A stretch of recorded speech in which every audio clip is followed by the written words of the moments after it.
Okay, looks like we're ready to go. Good afternoon, everyone. My name is John Franzreb. I'm an analyst here at Sidoti & Company. Our next presentation for the day is ESCO Technologies, ticker ESE. For those not familiar with ESCO, ESCO is a manufacturer of a variety of products in the aerospace, defense, utility, and test markets. We are fortunate to have with us here today CEO Brian Saylor, CFO Chris Tucker, and Vice President of Investor Relations Kate Lowry. Following the presentation, there will be time for Q&A. If you have a question, please utilize the Q&A icon to submit the questions, and I'll present it to management. With that said, thank you everybody for being here. The floor is yours. All right. Well, thank you everyone for taking some time to meet with us to talk about the business. We'll start on slide 3 here. So if you're not familiar with ESCO, ESCO is a business that operates broadly in industrial spaces in 3 segments. I'll go into some detail on these a little bit later, but we operate in aerospace and defense, utility solutions, and RF test and measurement. We've had a couple of pretty good years here, and 2024 was the best year in the history of our business, but we like to say the best is yet to come. Our sales were over $1 billion for the first time. We saw very significant growth in earnings per share, entered orders, and backlog. So good momentum in the business as a whole, and we have every reason to believe that that's going to continue into the future. So as you think about those 3 segments, you can see here that the aerospace and defense segment is the largest of our segments. And then looking at the right, you can see that the utility solutions group business has the highest overall margin rates. So just to kind of take a moment to talk a little bit about our strategy as a business. And this is a strategy statement that we use internally with our teams. It's something that we put in place in 2023 when we kind of reconstituted the management team here at ESCO. And there's nothing, particularly insightful here, but I want you guys to understand that we take this very, very seriously. And the way we think about this is that we increase shareholder value by providing highly engineered products and solutions that do make the world more reliable, safe, and secure. All of the businesses that we have are technology oriented. We want to be in businesses that have good long-term growth trajectories in the underlying market.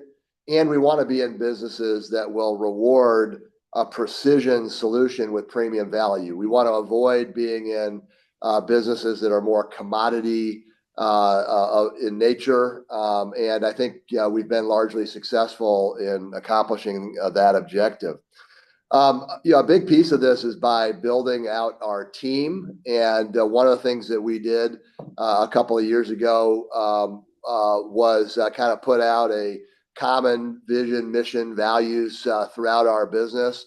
And we have made some substantial investments in kind of building out our HR function and really focusing more on collaboration between our various business units. And we really do that through integrity, collaboration, and a real sense of mission about what people are trying to do.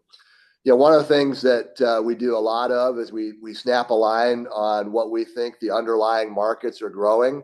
And then we ask our teams to have strategies and critical actions that will then allow them to grow their top line revenue faster than the market that they're in. And we do that through superior engineering, high quality, and superior customer service. Now, it's not enough to just grow the business at the top line. You've also got to be really disciplined about making sure that you're managing your productivity and your cost structure. And you've got to manage your working capital effectively. And we're doing that through a continuous process of improvement focused on operational excellence. I'd say we're early innings on this particular bullet, but I think in the years to come, you're going to see a lot more there. And then, of course, adding on to that organic story in the first four bullets, we do supplement that growth with strategic acquisitions. And we're careful to focus those acquisitions on existing markets that we think we understand, and places where we think our engineering expertise, our operating model can actually, combined with the acquired business, can generate better value. And if we do all those things, we think that we'll have better than average market growth, increasing returns, and a premium valuation for the stock price. So thinking about the business today, we feel like we're in a really good position. The portfolio that we have structured is taking advantage of a number of very large macro trends in terms of fundamental growth rates. I'll get into more detail in each of the segments, but in aerospace and defense, the commercial aerospace business is an area that's growing rapidly. The various carriers or the various manufacturers have to increase their build rates from about 1,400 planes a year to about 2,500 planes a year in order to meet the long-term projected demand. And that's having a positive impact on our ability to grow. And then on the Navy side, build rates are projected to be increased, not quite double the rate of submarine manufacturing that we have today, but close to double. And so, over the next 5, 10, 15 years, that's going to have a very positive impact on the growth rates for the Navy business overall. And then in our utility solutions area, we're seeing unprecedented forecasted growth in fundamental demand for electricity. And that is really driving a significant amount of investment, particularly on the regulated utility side of our business. We'll get into that a little bit more in a few minutes. And then our test business is really a technology-driven business. We focus on RF energy, and that's a business that will grow, in line with consumer electronics, aerospace and defense. There's a couple of different places there that we're seeing better than average growth. We do have a very strong balance sheet, which has given us the firepower to do more acquisitions. And I think we'll talk in a minute about a pretty significant one that we're in flight on now that we expect to close in the near term. We have increased our focus on cost structure optimization and cash flow management. And we have added a dimension to our long-term incentives focused on return on invested capital and trying to kind of back up our stated objectives with real performance measurements that drive behavior for our management teams across the entire business. So the first segment we want to talk about is aerospace and defense. And just to kind of give you a little bit of insight, we really do three things here. We make a series of valves, manifolds, and filtration products that go on Boeing and Airbus commercial airplanes, and then on just about every U.S. military aircraft. And these are things like check valves and hydraulic valves and hydraulic filters, things like that. Our Navy, we also build precision bushings that go into landing gear systems on commercial aircraft. On our Navy side, we are focused on stealth. We make exterior hull coatings, which serve to make the submarine stealthy in the water. It absorbs sonar energy. And then our space business makes a variety of valves and filters that are used on NASA spacecraft and on Lockheed, Northrop, and Boeing satellite systems and that sort of thing. And then there's a piece of that that's focused on more industrial applications. This is a business that's been growing quite nicely from the pandemic period of time. Our overall aerospace business is growing. We project over the next 5 years or so that it's going to grow in the kind of 7 to 9% range. Our Navy business is growing a little bit faster than that, really a double-digit kind of a growth rate. And then our space business has been kind of flat to the prior year. But we have seen increases in our adjusted EBITDA margins, and we are making good progress in this part of our business. Let's go to the next slide. So we announced in July last year a significant acquisition that is focused on our Navy components business. SMMP is a subsidiary of Ultra Electronics, which in turn was owned by Cobham. And SMMP was focused, it's both a US and a UK business, and they're focused on stealth aspects of the ship. But unlike our existing business, which focuses on acoustic energy, SMMP focuses primarily on magnetic signature, electromagnetic, and RF signature. And so the way that they operate on the signature management side is they provide systems which serve to degauss the magnetic signature from the hull of the submarine or surface ships. And then they also make more in our UK facility power management systems.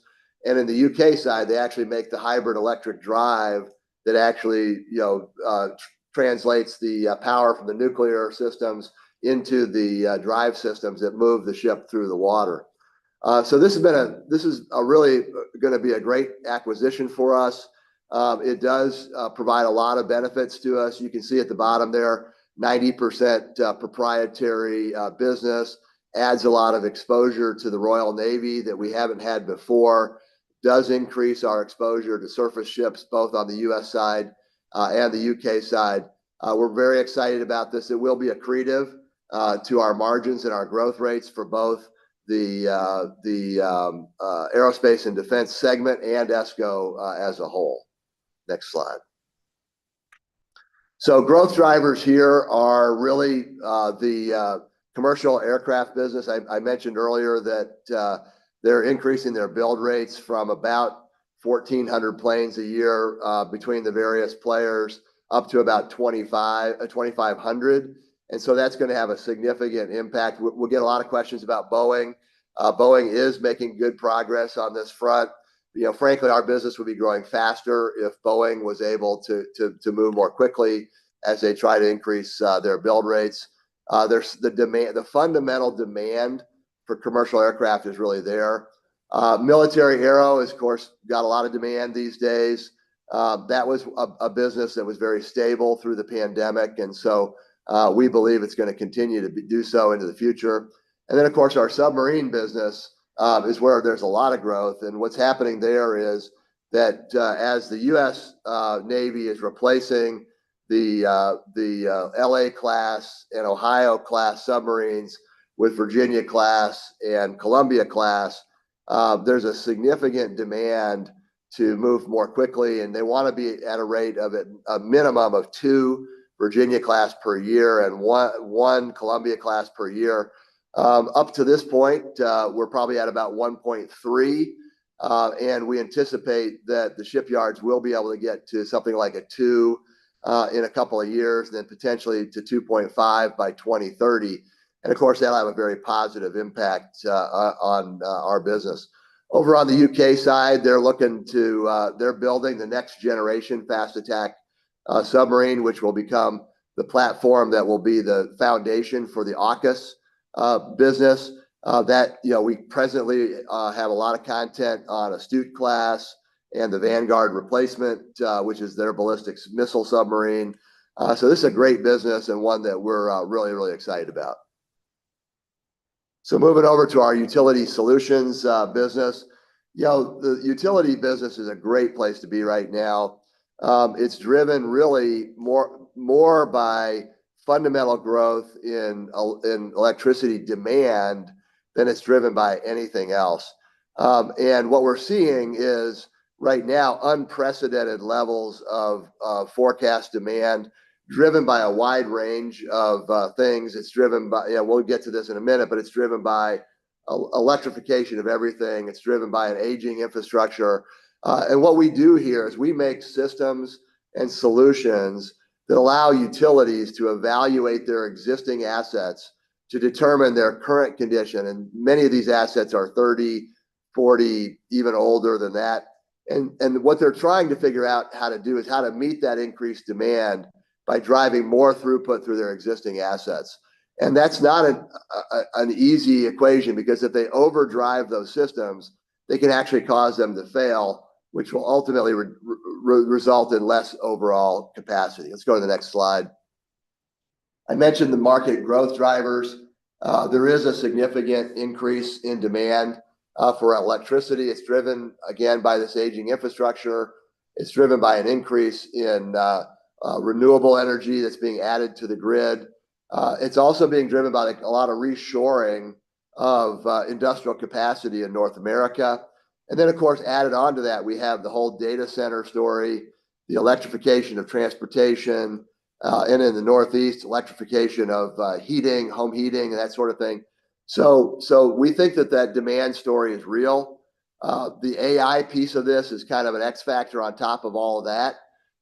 That's a little bit more difficult for us to quantify. But what we know is that utilities today are making investments in order to be able to meet the demands that they're projecting over the next 3 to 5 years in an environment where it takes 7 to 10 years to really add new throughput capacity. And so that's where Doble comes in, and we enable them to get more out of what they already have. All right, next slide. We'll talk about our test business.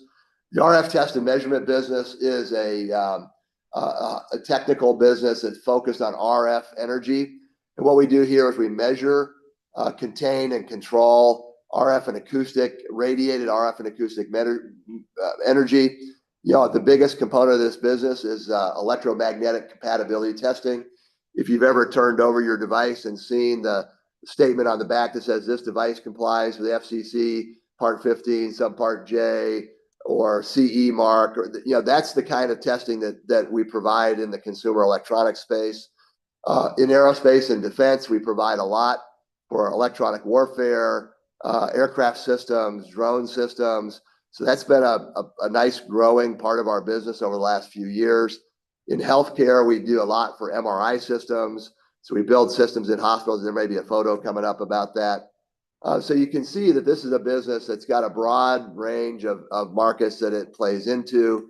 We've been, it's had good, it was probably our best performer from the pandemic, but we did take a little bit of a step back last year as the wireless business and kind of our China market both stepped back. The good news is we took immediate action there, and we're able to kind of improve the performance of that business. And so we're starting to see recovery in 2025. So moving on to the growth drivers here, aerospace and defense, you're seeing a lot of activity in electronic warfare, particularly with drone systems. We provide a series of technologies around electromagnetic pulse protection, which would go into critical infrastructure systems for defense applications, energy systems, and data centers for government projects. We do a lot of activity there, and we are seeing some good growth there. Our medical shielding business has been growing quite a bit. What's happening there is that MRI systems are being upgraded. We actually play both on new facilities, but also on upgraded facilities. We actually do a little bit better from a margin perspective on the upgrades. And so that's been a kind of a favorable thing for us this year. We are seeing more electronic content. As you see, more and more wireless, more and more electronics in automotive, industrial applications. All of those are things that drive the kind of testing that we facilitate. We're also seeing a lot of international growth. And then last year, we did a small acquisition in the UK, which expanded our ability to provide electromagnetic pulse systems, and it extended our reach into international markets. So just to kind of summarize before we go into Q&A, listen, we feel like we're in a really good place to take advantage of some major macro growth drivers. We believe that we're good, solid operators that are focused both on growing our market share in growing markets, but also on managing our cost and our working capital to be more efficient as an overall business. We think that the technology markets we're in are sustainable for decades to come. And we are taking, important strategic portfolio actions, which will serve to be accretive to our growth rates, accretive to our margins, and also focus our portfolio on those high growth markets. We are seeing good year-to-year growth. We project good growth again in 2025. And we have added this returns focus, which, that's an area where we would admit that we've probably underperformed as a business for the past, decade or so. But that's an area where we're already beginning to see a lot of improvement, and we believe that we'll continue to see improvement moving forward. So with that, we'll move to the Q&A. I think we've got a photo of one of our MRI systems. So this will give you an idea of the kind of systems we build in the medical space. Thank you for that. If anybody has a question, please feel free to put it in the Q&A section. I'll present it to management. Alternatively, you can also use the group chat, and I'll pull from there and present it to management. Just want to start with the biggest business here, Aerospace and Defense. Sure. Kind of hard not to ignore, what's going on with Boeing. You kind of pointed out the ramp should accelerate in coming years. What are you seeing as far as 2025 and your expectations for Boeing? Yeah. So I would say, first of all, that we, despite all of the challenges that Boeing has had, we've been able to manage that pretty effectively. We're one of their better suppliers in terms of on-time delivery and quality. Listen, it's not fun to go through what they're going through right now, but we think that they're on the mend and they're moving in the right direction. I think you saw that, they had a investor call yesterday where, they said they're on track for the current quarter. And we're beginning to see some increases in the output from the business. We have never fully adopted the projected build rates that they have published. We've always taken those as being a little bit, aspirational, and so we have always put a little bit of a discount on that. Having said that, we do believe that the new management team is righting the ship, and that they will continue to grow those growth rates. And we think that's going to be really good for ESCO as we move forward. Got it. And can you just talk about what triggered the strategic review of the space business? So in 2023, when we kind of put the new management team here together, we revamped our overall strategic review process. And during the course of that, we identified that, listen, there's a lot of really positive things that are going on in the space market. But most of those things are going on in what we would call the new space or commercial space market. We have some really interesting and innovative technologies that could play very effectively in those markets. But the business that we own there today is really set up as a government defense contractor. They really cater to kind of the NASA ecosystem rather than the SpaceX and Blue Origin and that kind of new space market. And so the plan that was presented to us would require significant investment in order to be able to take those technologies and commercialize them. So we would have either had to set up our own business to bring those things to market in a different manner, or acquire an existing commercial space business. The multiples there are pretty high. And so we made the decision just very simply that we've got three other businesses that have higher fundamental growth rates, higher margins. And so we just felt like there was better places to put our money. And so we were honest with that management team and told them that we were going to be focused on aircraft, Navy, and our utility businesses. And so once we were able to get a kind of a larger deal done on the Navy side, we then decided to explore the potential for monetizing that business as a way of focusing the portfolio and reducing some of the debt that we'd be taking on from SM&P. That process is in flight, and today I would say that we're more likely than not to be successful on selling the business. I want to be clear that if we don't get a valuation that we believe is appropriate for the business, that we may keep it. But I would say that we're more likely than not to continue a sale. The audience wants to stick with the A&D side of the business here. Sure. We'll start with the question about we'll call it locally. Do you see any major changes in defense spending now with the new administration?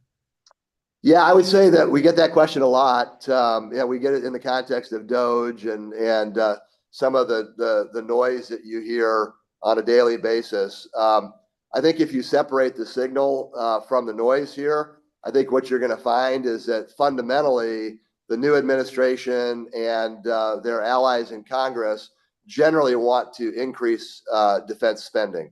So if you look at what the Senate has talked about, they would like to see us increase $150 million a year of defense spending and focusing that on shipbuilding, defense industrial base, which are all positives for us. Meanwhile, over in the UK, you've seen that the government there has mentioned that they're going to increase spending to 2.5% of GDP, moving to 3%. That's very positive for us in light of our SM&P acquisition. So our assessment is, while there's a lot of noise there, the general trend is to increase defense spending across the board and focus that on the parts of defense that we're pointed at. And another question on defense is on the other side of the pond. With the recent developments and Europe more likely to fill its own defense needs, and America being seen as a less reliable supplier, what are the risks and opportunities that you see as that shift occurs to develop new systems, be they aircraft, missiles, detection, or intelligence? Mm-hmm. Yeah, so we do think that there could be M&A opportunity for us there. Our existing business does do a fair amount of work in Europe as part of the Airbus ecosystem. But on the defense side, and we do work with people like Leonardo and others there. So we do have a little bit of take there. We think that generally increased defense spending in Europe is going to be favorable for us. But you got to remember that a lot of what they spend money on is actually buying U.S. goods. So F-35 aircraft, which is favorable for us, various missile systems, defense systems that are all good for us. I would not think that it's meaningful for our current Navy business. A lot of the technologies that we provide there are really going to remain proprietary inside the AUKUS platform. So there are things that are being shared between the U.S., the U.K., and Australia, but not necessarily with NATO and allied nations. So I do think there's some opportunity there, and we'll certainly be paying close attention to that. But that's probably more of an M&A play for us than it would be an organic investment. Okay. Let's switch the narrative here to the utility side of the business. Sure. It seems like there's significant opportunity that everyone's talking about in the utility market, but there's also a side of the business that has some headwinds. Can you talk about the puts and takes that you're seeing in renewables versus Yes. the demand profile in the utility market? Yeah, I would say that the renewables piece of the business is the one that we have seen some headwinds from the new administration, and probably more importantly, from the uncertainty that exists around the upcoming tax bill. So you may be aware that as part of the Inflation Reduction Act a few years ago, there were pretty significant incentives put in place for wind and solar generation in North America. And those are kind of at risk. And I think the smart money says that it's very likely that the renewables tax credits are likely to be significantly reduced, if not completely eliminated, in order to pay for an extension of the Tax Cuts and Jobs Act and some of the other initiatives that the current administration is pushing forward. So in that environment, renewables developers are definitely pacing themselves. So what we're projecting right now is that business for us is going to be kind of flat this year after about 3 years of really significant, 20 and 30% growth rates. The good news about renewables, though, is that the fundamental cost to build a wind or solar farm is highly, highly competitive with gas and other forms of generation. And so without the tax credits, wind and solar will still continue to be a valuable and growing market. And don't forget, a lot of the regulation of regulated utilities is actually done at the state level and not the federal level. And most of the utilities we talk to would like to have a balanced portfolio that would consist of, wind, solar, and combined cycle gas. And they would want the wind and solar to run all the time. And they would want the combined cycle to be used primarily as a peaker to meet high demand areas. Now, the good news for the way our portfolio is constructed, and all of last year when people would ask me, what does it mean if there's a change? We believe that we're kind of immune to this change because the money that's not being spent over on the renewable side is really being spent on the traditional, regulated utility grid infrastructure piece of the business. And we're seeing really unprecedented amounts of growth there. And what's happening is that for multiple reasons, you're seeing significant increases in the load growth, and so utilities are really having to deal with that by investing in their existing infrastructure, and that's been significantly underinvested over the last 20 or 30 years. And so the challenge they have is that because of permitting restraints and apparatus restraints, they really can't build new capacity fast enough. So they have to figure out how to get more out of what they already have, and that's really where our business plays. So the best way to think about this is look at our first quarter, where we saw a 20% reduction in our renewables business, and that's about 20% of the overall utility business. Meanwhile, we saw a 12% increase in our regulated utility business, and that worked out to a 4.5% total growth rate. But because the margins in our regulated business are so much better than they are in renewables, that ended up being a significant improvement in our overall profitability for the segment. I think that's the kind of trend that you should expect to see throughout this year. Great clarity. We've gone a little bit into overtime here. Any closing comments? Listen, we feel really good about how we've constructed our portfolio. We feel like it's well constructed to deal with a lot of the noise that you hear about in the news today. We're a disciplined company that is, we are making some changes to improve our overall performance, and we think that that's beginning to manifest itself in our financial results. We do think that these portfolio actions we're taking will be accretive and will drive improved performance in the future. Thank you very much. Thank you for presenting today, and hope everybody has a great balance of the day. Thanks, everyone.